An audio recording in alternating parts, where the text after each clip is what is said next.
आज हम पढ़ेंगे नेशनल एजुकेशन पॉलिसी जो कि 1968 में सबसे पहले आया, उसके बाद 1986 में आया और फिर 2020 में आया। तो इन सभी को हम एक समराइज वे में पढ़ेंगे। हाय और सभी को नमस्कार। मेरे चैनल लर्निंग विद ऋचा गिरी में आपका बहुत बहुत स्वागत है।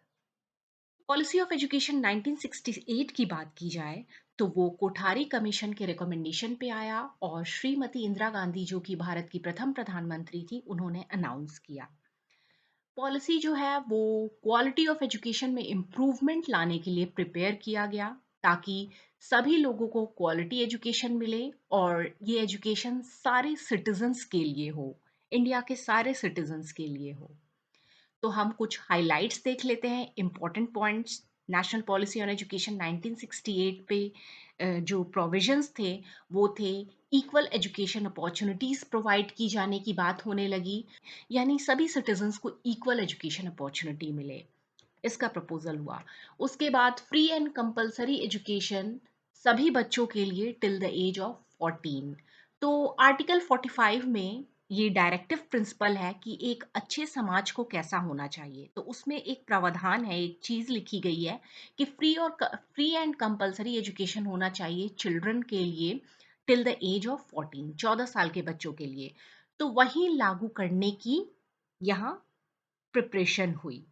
उसके बाद स्पेशलाइज क्वालिफिकेशन ऑफ टीचर्स की, टीचर्स जो है वेल क्वालिफाइड होंगे और वो प्रॉपरली ट्रेंड होंगे।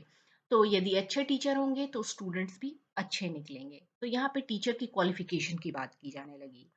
उसके बाद थ्री लैंग्वेज फॉर्मूला जो कि सेकेंडरी एजुकेशन में लागू करने की बात हुई, जिसमें हिंदी, इंग्लिश और रीजनल लैंग्वेज को बल दिया गया। वैसे ये थ्री लैंग्वेज फॉर्मूला एक कंट्रोवर्शियल टॉपिक रहा उन दिनों के टाइम में। तो तमिलनाडु ने इस चीज़ को एक्सेप्ट नहीं किया। तो ये कंट्रोवर्शियल टॉपिक रहा है स्टेट के पॉइंट ऑफ व्यू से। एजुकेशन स्पेंडिंग इंक्रीज किए गए जो कि कहा गया नेशनल इनकम का 6% होगा। यूनिफॉर्म एजुकेशन स्ट्रक्चर लागू किए गए 10+2 पैटर्न में, तो 1 to 10+2 जो कि 11 and 12 हुआ। NP 1968 national policy of education 1968 एक न्यू डायरेक्शन दिया ताकि एजुकेशन स्टैंडर्डाइज हो कंट्री के अंदर।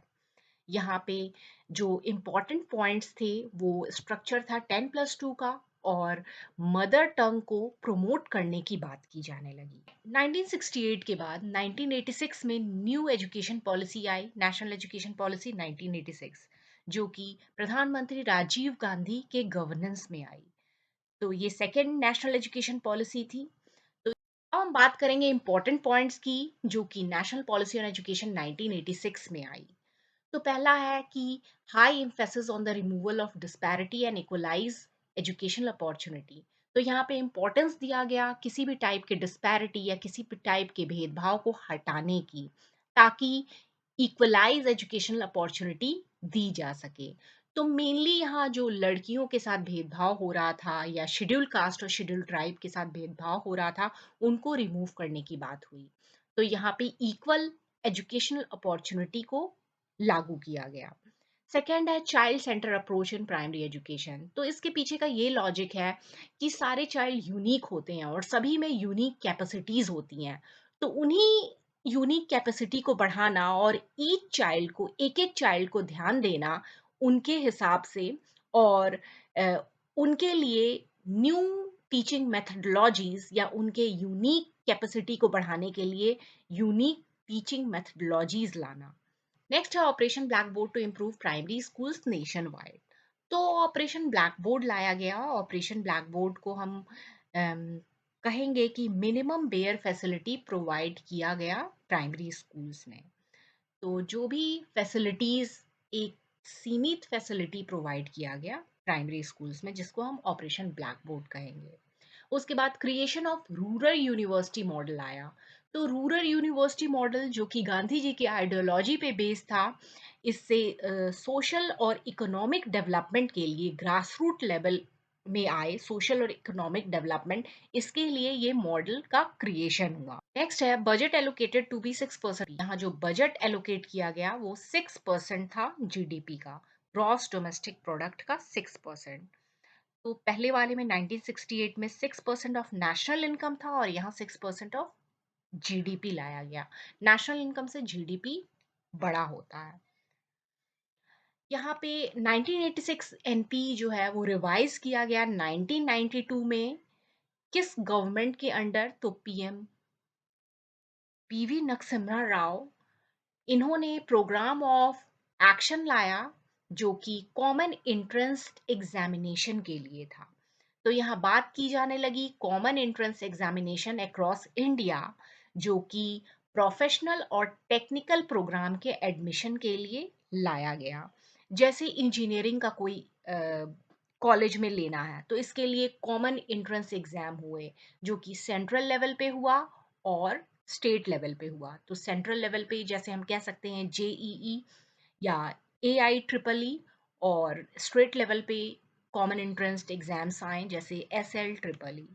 हम बात करेंगे नेशनल पॉलिसी एजुकेशन 2020 की, जो कि 29 जुलाई 2020 में नरेंद्र मोदी के गवर्नमेंट सिस्टम है वो ऐसे विद्यार्थी को डेवलप करे, ऐसे सिटीजन को डेवलप करे जो कि गुड ह्यूमन बीइंग हो, जिसमें रैशनल थिंकिंग हो। रैशनल थिंकिंग कहने का मतलब है यदि कोई ह्यूमन बीइंग डिसीजन ले तो वो अपने सेंस से ले, इंटेलिजेंस से ले, न कि भावनाओं में बहके।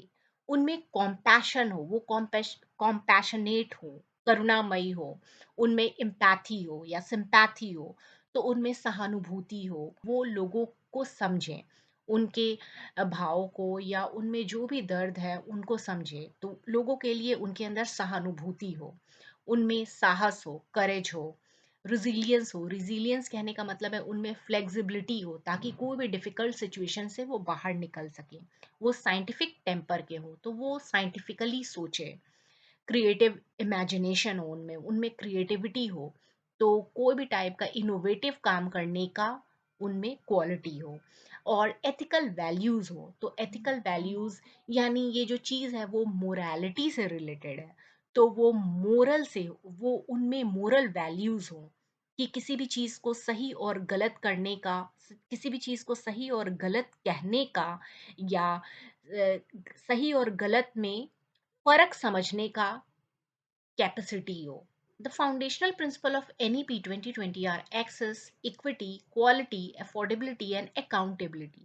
तो जो फाउंडेशनल प्रिंसिपल है वो है एक्सेस, तो सभी को एक्सेस मिले, इक्विटी, सभी को समान अवसर दिया जाने लगे एजुकेशन का, क्वालिटी, एजुकेशन की क्वालिटी में सुधार हो, अफोर्डेबिलिटी, ऐसा एजुकेशन हो कि सभी लोग अफोर्ड कर सके, और अकाउंटेबिलिटी, तो जो भी आए, जो भी सिस्टम लागू लागू हो उसके लिए सरकार अकाउंटेबल हो, या कोई भी कमिटी या कोई एक संस्थान अकाउंटेबल हो। नेशनल एजुकेशन पॉलिसी 1986 के बाद 2020 में आया, after long gap of 34 years. तो यहाँ पे जो पॉलिसी है उसमें जो चेंजेस आए, जो की पॉइंट्स है वो हम देख लेंगे। तो की पॉइंट्स है कि ministry of human resource development का नाम बदल दिया जाएगा मिनिस्ट्री ऑफ एजुकेशन के रूप में। इसलिए बदला जाएगा क्योंकि फोकस किया जाए एजुकेशन और लर्निंग पे। यहाँ पे करिकुलम को रिड्यूस करने की बात की जाने लगी कि जो करिकुलम है वो उसका कंटेंट रिड्यूस होगा ताकि जो एसेंशियल लर्निंग है, इम्पॉर्टेंट लर्निंग है, उस पर ध्यान दिया जा सके। बच्चों की क्रिटिकल थिंकिंग और मोर होलिस्टिक एक्सपीरियंशियल वे में पढ़ाया जा सके। तो क्रिटिकल थिंकिंग का कहने का मतलब है कि बच्चों में ये क्षमता आए कि वो चीज़ों को समझे, फिर उसका मापन करे और फिर डिसीजन ले। तो उनको एनालाइज करे चीज़ों को और फिर उसको इवेलुएट करे, and then they may take decision, then they can take decision and the decision will be very good. तो हॉलिस्टिक एक्सपीरियंशियल हो, हॉलिस्टिक कहने का मतलब है कि ओवरऑल डेवलपमेंट हो। स्कॉलिस्टिक और को स्कॉलिस्टिक दोनों, स्कॉलिस्टिक जो पढ़ाई से संबंधित है और को स्कॉलिस्टिक मतलब एक्स्ट्रा करिकुलर, जैसे स्पोर्ट्स हुआ, स्केचिंग, पेंटिंग, डांसिंग एक्सेट्रा। तो जो पढ़ाई हो डिस्कशन बेस्ड हो और एनालिसिस बेस्ड लर्निंग हो। यहाँ पे जो करिकुलम और पेडागोजिकल स्ट्रक्चर है उसको चेंज किया जाएगा। जो स्ट्रक्चर है वो 10+2 सिस्टम के फॉर्म में था, जो कि अब 5+3+3+4 के सिस्टम में चेंज किया जाएगा। 10+2 मतलब 1 से 10 और फिर 11 12+2। तो यहाँ पे 6 से 14 साल के बच्चों के लिए था, तो ये हम देखेंगे जो राइट टू एजुकेशन एक्ट है वहाँ पे 6 से 14 साल के बच्चों के लिए है।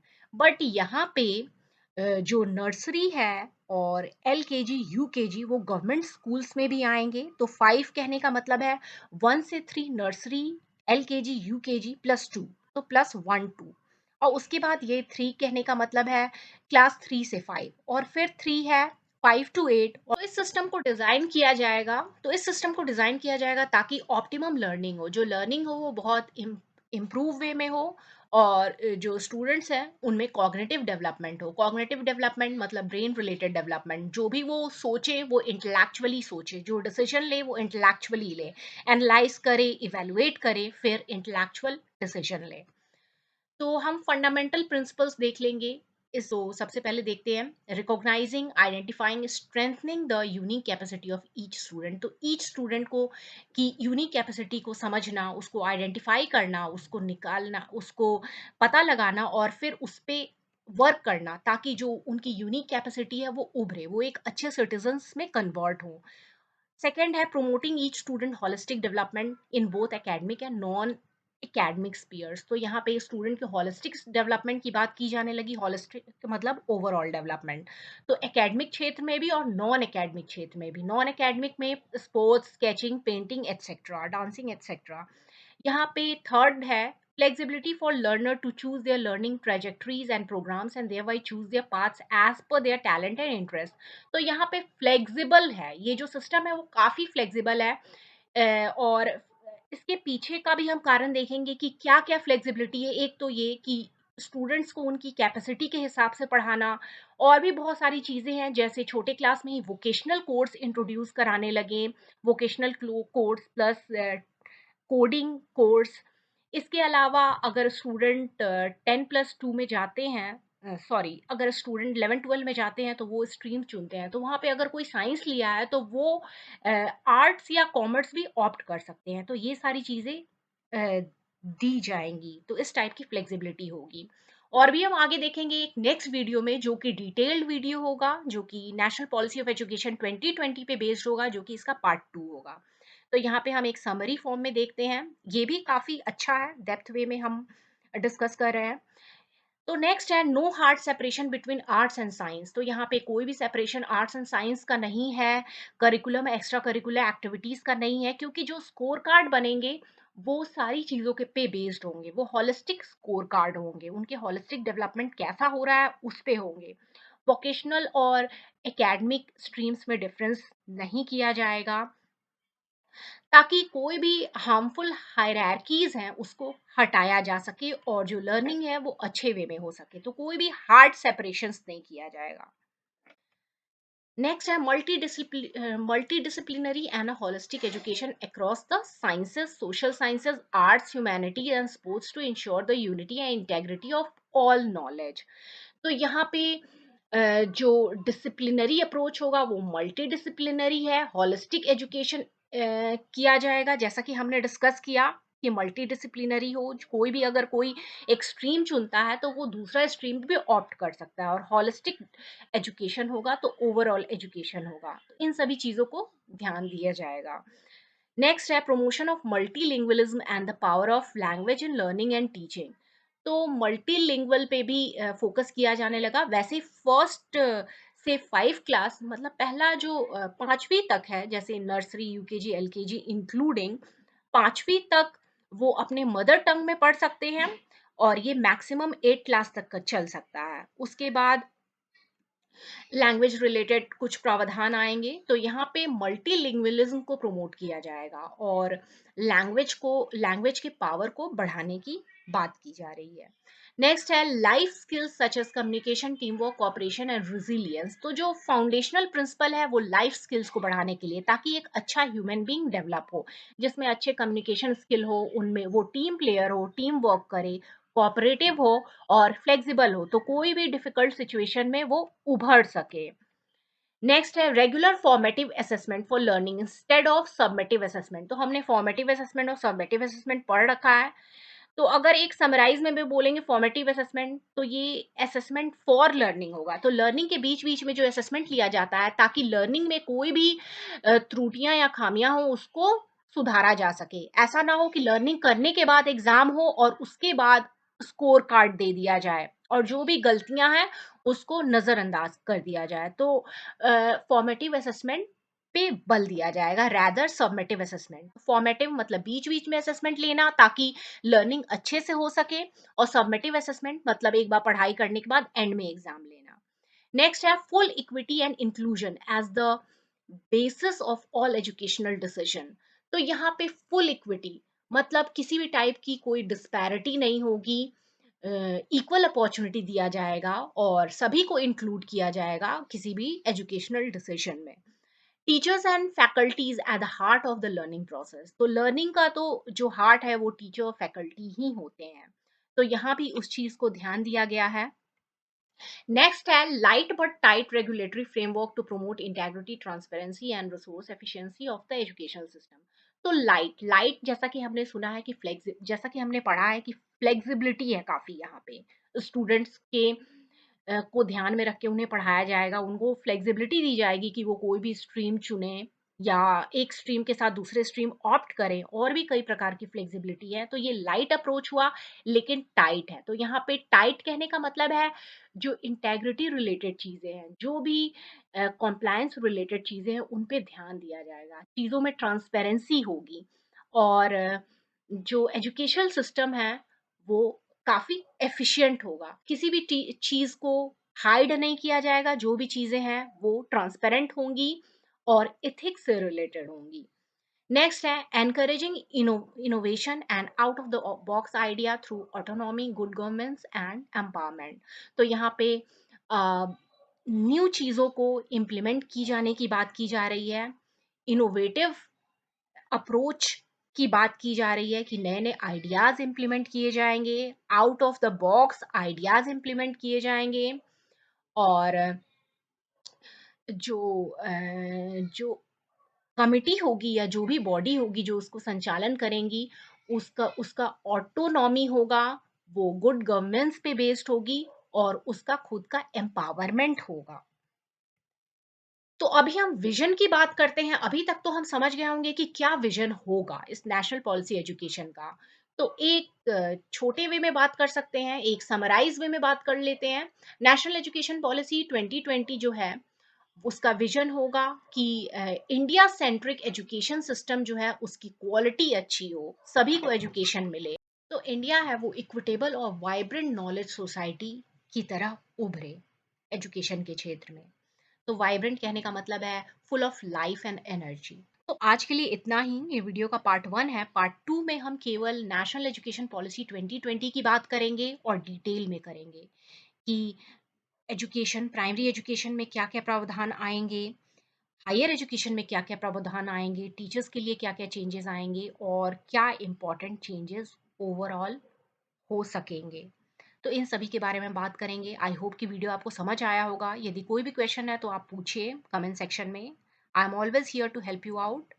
Thank you so much for watching. यदि अच्छा लगे तो इसे लाइक ज़रूर कीजिए और अभी तक आपने अभी सब्सक्राइब नहीं किया है तो प्लीज़ सब्सक्राइब कीजिए with the bell icon. Thank you so much for watching.